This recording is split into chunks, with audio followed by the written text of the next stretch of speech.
আজকে তরকারি বাজার আপডেটটা দিয়ে দেবো ইনশাল্লাহ। আজকে 2 মার্চে এই যে পাতাকপি বা ক্যাবেজ দেখি বলছে পাতাকপি আজ পিস এখনো দাম বলে নাই। আর আগে কোন হাটে বিক্রি করছেন? কত করে বিক্রি করছিলেন? 8 টাকা না 7 টাকা?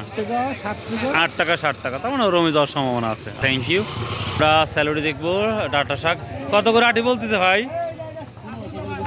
ও 15, আটির দাম 15 টাকা, মানে 3 টাকা না 4 টাকা করে আছে? 4 টাকা করে না, 1500 টাকা সব। বেগুনের কি অবস্থা দাদু ভাই? 400 টাকা দাম করছে ভাই। বস্তা বস্তাই নাকি না 400 টাকা মন? ও তো ভ্যান ভাড়া দিছেন? মানে ভ্যান ভাড়া দিছেন যে তুলছে? ও তোলা লাগতো 10 লাগছে না, নিজেই তুলছি। ও নিজেই তুলছেন, যাক মাশাআল্লাহ। তো রোজার শুরুতে যে দাম ছিল ওই আমদানি বেশি, তার রোজার মাসে তো মানুষ কম। গাজর কত ভাই? 800 টাকা বস্তা না 800 টাকা মন? মন না কেজি না? সাইজগুলো তো খুব সুন্দর ভাই।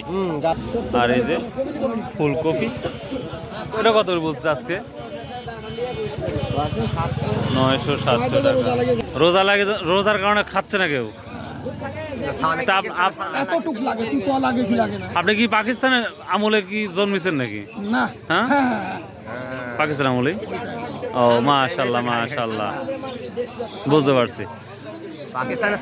দেখতে একেবারে নুরানি মাশাআল্লাহ, চেহারা আরো সুন্দর লাগতেছে। কত করে পিস পড়তেছে চাচা? 10 টাকা 15 টাকা কয় না? বেচছেন না? দর্শক এই অবস্থা কাঁচা বাজারের অবস্থা।